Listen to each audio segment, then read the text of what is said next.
मनुष्य सत्संग में जितना समय बिताता है उतना ही वह सही अर्थ में जिया है। संतों के मिलन में केवल परमात्मा की ही चर्चा होती है।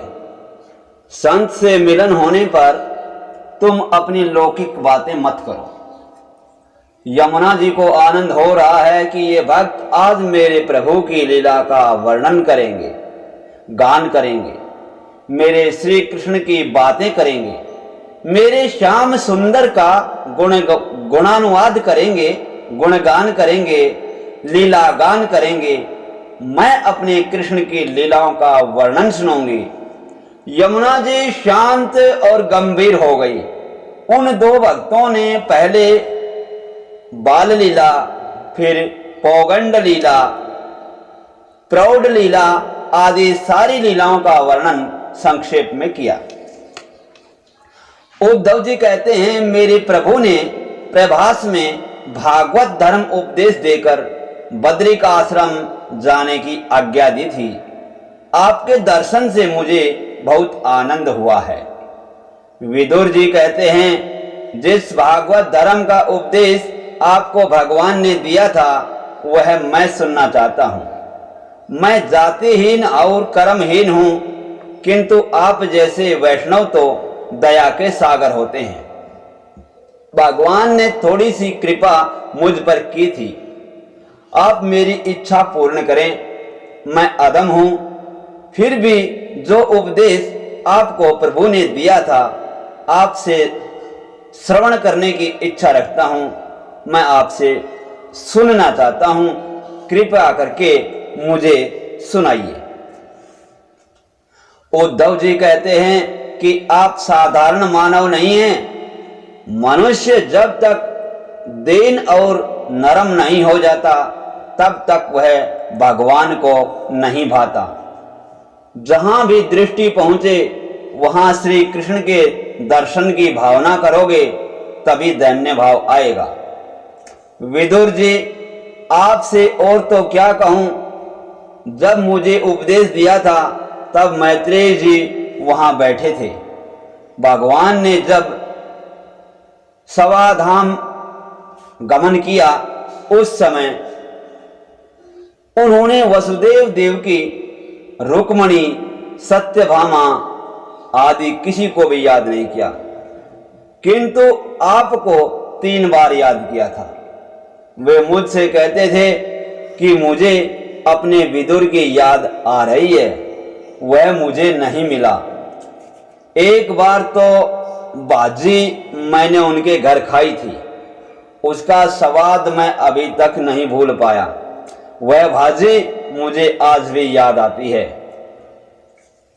भगवान जिसको अपना कहें और अपना माने उसका बेड़ा पार ही है। साधारण व्यवहार में कोई किसी से नहीं कहता कि तू मेरा है। जीव मंदिर में जाकर भगवान से कहता है कि मैं तेरा हूं और घर लौटकर अपनी पत्नी से कहता है कि तेरा हूं।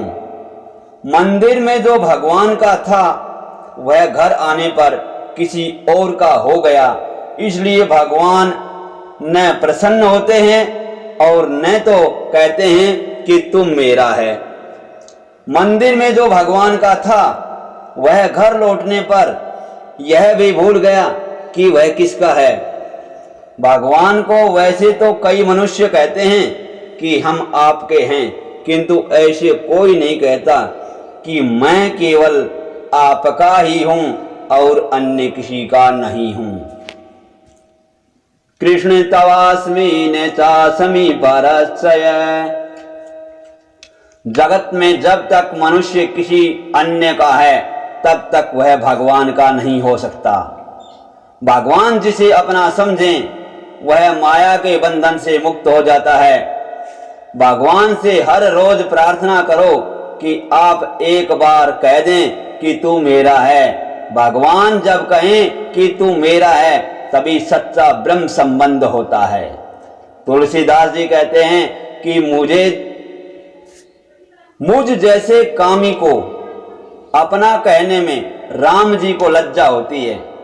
आप राजाधिराज के आंगन में पड़ा हुआ कुत्ता हूं मैं तो, मुझे अपने आंगन में पड़ा रहने दीजिए, मुझे अपनाइए। तुलसी को ताराम का मोतिया मेरा नाम, कंठ डोरी प्रेम के जित खींचो उत जान। मैंने आपकी पट्टी गले में बांध ली है, मैं पापी हूं फिर भी आपका हूं, कुत्ता हूं राम जी का। परमात्मा ने मुझे अपनाया है। परमात्मा जब आपको अपना लें तब उन्हें जो काम पसंद आए वही काम करो। भोग में संतोष मान लो, किंतु भगवान के भजन में कभी संतुष्ट मत हो। भक्ति में जो संतोष मान लेता है वह प्रभु के मार्ग में कभी आगे नहीं बढ़ सकता। भक्ति ऐसी करो कि भगवान तुम्हें स्मरण करे, भगवान को तुम्हारी याद सताए। भगवान ने विदुर जी को 3 बार याद किया था। विदुर जी उद्धव जी से पूछते हैं कि क्या मुझे सचमुच भगवान ने याद किया था? उद्धव जी कहते हैं आप बड़े भाग्यशाली हैं, भगवान ने आपको 1 बार नहीं 3 बार याद किया था। उन्होंने यह भी कहा था कि सभी को मैंने कुछ न कुछ दिया है, किंतु विदुर जी को मैं कुछ न दे सका। इसलिए मैत्रेय जी को उन्होंने आज्ञा दी कि जब विदुर जी तुमसे मिलें तो उन्हें इस भागवत धर्म का ज्ञान देना। इस बात को सुनकर विदुर जी की आंखों से अश्रुधारा बह निकली। प्रेम से विह्वल होकर वे रो पड़े। आत्मनं च कुरु श्रेष्ठ कृष्णेन मनम शिक्षितं, ध्यायन् गते भागवते रुरोध प्रेम विह्वल। परम भक्त उद्धव जी के मुख से भगवान के प्रशंसनीय कार्यों की बात तथा प्रभु के अंतर्धान होने के समाचार सुनकर तथा परम धाम जाते समय भी भगवान से इस प्रकार से याद करने का जो समाचार उन्होंने सुना कि प्रभु ने मुझे याद किया, ऐसा जानकर उद्धव जी के चले जाने से विदुर जी प्रेम विवल होकर रोने लगे। उद्धव जी बद्री का आश्रम गए और विदुर जी मैत्रेय ऋषि के आश्रम को जाने के लिए निकले। यमुना जी ने कृपा करके विदुर जी को भक्ति का दान दिया। यमुना जी ने नवदा भक्ति दी। ज्ञान और वैराग्य के बिना भक्ति दृढ़ भी नहीं होती और सफल भी नहीं होती। ज्ञान और वैराग्य का दान गंगा जी करती हैं। विदुर जी गंगा के किनारे मैत्रेय ऋषि के आश्रम में आए। गंगा जी की बड़ी महिमा है। विदुर जी ने गंगा जी में स्नान किया। गंगा जी के किनारे ये पत्थर भाग्यशाली हैं, क्योंकि मैत्रेय ऋषि जैसों के चरणों का उन्होंने स्पर्श लाभ होता रहा है। इन पत्थरों पर वैष्णवों की चरण रज गिरती रही है। विदुर जी सोच में डूबे हुए हैं कि जाते हीन होने से मुझे मैत्रेय ऋषि उपदेश देंगे या नहीं। मैं जाति हीन हूं किंतु कर्महीन नहीं हूं। मैं पापी हूं, आदम हूं, किंतु परमात्मा ने मुझे अपनाया है, अतः मैत्रेय ऋषि मुझे अवश्य उपदेश देंगे। भक्ति मार्ग की श्रेष्ठता का यही कारण है कि जब तक परमात्मा का प्रत्यक्ष मिलन न हो पाए, जब तक भक्त ऐसा ही मानता है कि मेरे दोष के कारण मिलन नहीं हो रहा है। भक्ति से दैन्य की उत्पत्ति होती है। ज्ञान मार्ग में योगी ब्रह्म रूप होने लगता है, किंतु अभिमान आने के कारण बहुतों का पतन भी होता है। आश्रम में आकर विदुर जी ने मैत्रेय जी को साष्टांग प्रणाम किया है। उनके विनय विवेक से सभी को आनंद हुआ। मैत्रेय ऋषि कहते हैं, विदुर जी मैं आपको पहचानता हूं। आप साधारण व्यक्ति नहीं हैं, आप तो यमराज के अवतार हैं। मांडव्य ऋषि के शाप के कारण दासी पुत्र के रूप में शूद्र के घर आपका जन्म हुआ था। एक बार कुछ चोरों ने राजकोष से चोरी की। चोरी करके वे भागने लगे। राजा के सेवकों को इस चोरी का समाचार मिला तो उन्होंने चोरों का पीछा किया। राजा के सैनिकों को पीछे आते हुए देखकर चोर घबरा गए। चोरी के माल के साथ भागना मुश्किल था। इतने में रास्ते में मांडव्य ऋषि का आश्रम आया तो चोरों ने चुराई हुई वह सारी धन संपत्ति उसी आश्रम में फेंक दी और भाग खड़े हुए। राजा के सैनिक पीछा करते हुए आश्रम में आए। वहां राजकोष से चुराई गई सारी धन संपत्ति को देखकर उन्होंने मान लिया कि यह मांडव्य ऋषि ही चोर हैं। उन्होंने ऋषि को पकड़ा और धन संपत्ति के साथ राजा के समक्ष उपस्थित कर दिया। राजा ने देहांत दंड दिया। अब मांडव्य ऋषि को वध स्तंभ पर खड़ा कर दिया गया। वे वहीं पर गायत्री मंत्र का जाप करने लगे। मांडव्य मरते ही नहीं हैं। ऋषि का दिव्य तेज देखकर राजा को लगा कि यह तो कोई तपस्वी महात्मा लगते हैं। राजा भयभीत हो गया। ऋषि को वध स्तंभ से नीचे उतारा गया। सारी बात जानकर राजा को दुख हुआ और पश्चाताप करने लगा कि मैंने निरपराध ऋषि को शूली पर चढ़ाना चाहा। मांडव्य ऋषि से क्षमा करने के लिए प्रार्थना की। मांडव्य ऋषि कहते हैं, राजन, तुम्हें तो मैं क्षमा कर दूंगा, पर यमराज से पूछूंगा कि मुझे ऐसा दंड क्यों दिया। मैंने कोई पाप नहीं किया, फिर भी मुझे ऐसा दंड क्यों दिया। मैं यमराज को क्षमा नहीं कर सकता। जिसने पाप किए हों उसे डर लगता है, पापी को यमराज क्रूर लगते हैं। मांडव्य ऋषि कहते हैं, मुझे निष्पाप को सजा क्यों दी। मैं उस न्यायाधीश यमराज को दंड दूंगा। अपने चारित्र्य पर कैसा अटल विश्वास। भरतखंड का एक पवित्र संत आज न्यायाधीश से ही उसका उत्तर मांगने जा रहा है। यमराज की सभा में आकर ऋषि ने यमराज से पूछा कि जब मैंने कोई पाप भी नहीं किया है तो मुझे सूली पर क्यों चढ़ाया गया। सूली पर लटकाने की सजा मुझे मेरे कौन से पाप के लिए दी गई। यमराज घबरा गए। उन्होंने सोचा कि यदि कहूंगा कि भूल हो गई तो ये मुनि मुझे शाप दे देंगे। अतः उन्होंने ऋषि से कहा कि जब आप 3 वर्ष के थे तब आपने एक तितली को कांटा चुभोया था। उसी पाप की यह सजा दी गई है। जाने या अनजाने जो भी पाप किए जाए उसका दंड भुगतना ही पड़ता है। भगवान पाप को नहीं स्वीकार करते।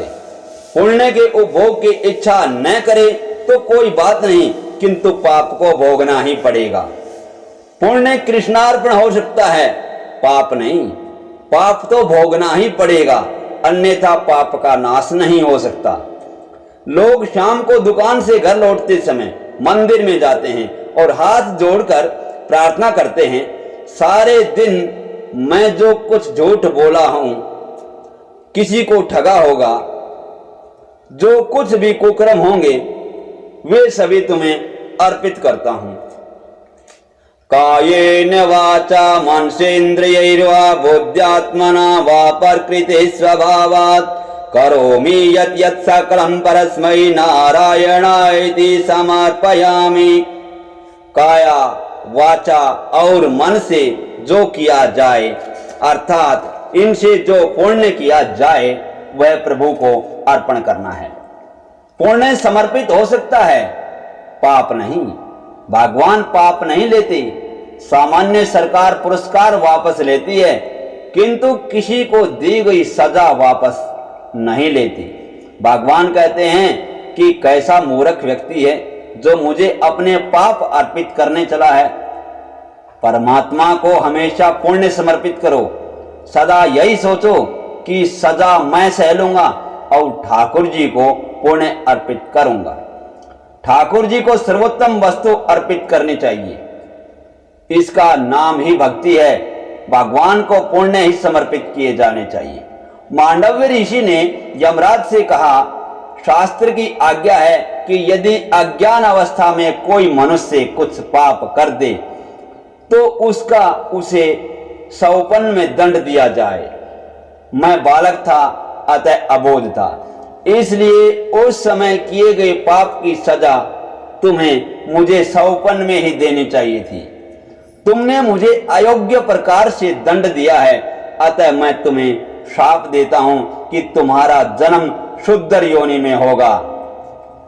इस प्रकार मांडव्य ऋषि के शाप के कारण यमराज को विदुर जी के रूप में दासी के घर में जन्म लेना पड़ा। देव से भूल होने पर उसे मनुष्य बनना पड़ता है और मनुष्य भूल करे तो उसे 4 पग वाला पशु बनना पड़ता है, पापी पशु बनता है। विदुर जी कहते हैं कि एक बार मुझसे भूल हो गई तो मुझे देव से मनुष्य बनना पड़ा, और अगर अब मैं असावधान रहा तो मुझे पशु बनना पड़ेगा। फिर इसके बाद मैत्रेय जी ने विदुर जी से अनेक प्रश्न पूछे। भगवान अकर्ता हैं, फिर भी कल्प के आरंभ में इस सृष्टि की रचना उन्होंने की। संसार में सभी लोग सुख के लिए प्रयत्न करते हैं, फिर भी न तो उनका दुख दूर होता है और न तो उन्हें सुख मिलता है। ऐसा क्यों? इन प्रश्नों का उत्तर मिले ऐसी कथा कीजिए और भगवान की लीलाओं का वर्णन कीजिए। मैत्रेय जी ने कहा, सृष्टि की उत्पत्ति की कथा भागवत में बार बार आती है। तात्विक दृष्टि से जगत मिथ्या है और साधुओं ने उसका अधिक विचार नहीं किया है, किंतु सृष्टि के कर्ता का बार बार विचार किया है। परमात्मा को माया का स्पर्श हुआ तो उसने संकल्प किया कि मैं एक से अनेक बनूं, एको हम बहुसयाम है। पुरुष में से प्रकृति, प्रकृति में से महत तत्व, महत तत्व में से अहंकार उत्पन्न हुआ। अहंकार के 4 प्रकार हैं। फिर पंच तन मात्रा से पंच महाभूतों की उत्पत्ति हुई, किंतु ये तत्व स्वयं कुछ भी क्रिया नहीं कर सकते। अतः ईश्वर ने हर एक वस्तु में प्रवेश किया। उपनिषद में कहा है कि प्रत्येक वस्तु में प्रभु ने प्रवेश किया, अतः सारा जगत परमात्मा का मंगलमय स्वरूप है। भगवान की नाभि से कमल उत्पन्न हुआ, उसमें से ब्रह्मा प्रकटे। ब्रह्मा जी ने कमल का मुख खोजने के प्रयत्न किया तो चतुर्भुज नारायण के दर्शन हुए। ब्रह्मा जी ने उनका स्तवन किया। संतति और संपत्ति भगवत कृपा का फल नहीं है, प्रारब्ध का फल है। भगवान जिस पर कृपा करते हैं उनका या उसका मन शुद्ध होता है। बिना मन शुद्धि के ईश्वर का दर्शन नहीं होता। ईश्वर के दर्शन के बिना जीवन सफल नहीं होता। जिसने मुझे जन्म दिया उसी को जानने का मैंने प्रयत्न भी नहीं किया। मेरे जैसा मूर्ख और कौन होगा।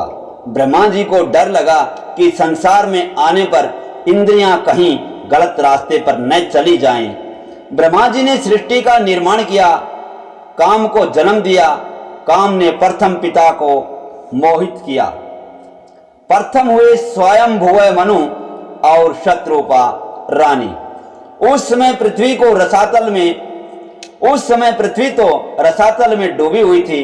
ब्रह्मा ने सोचा कि प्रजा का निर्माण तो करूं, किंतु उसे बसाऊं कहां। अतः नासिका में से वराह भगवान प्रकट हुए। उन्होंने पृथ्वी को पानी में से बाहर निकाला। रास्ते में हिरण्याक्ष को मारा और पृथ्वी का शासन मनु के हाथ में सौंपकर भगवान सावधाम लौट गए।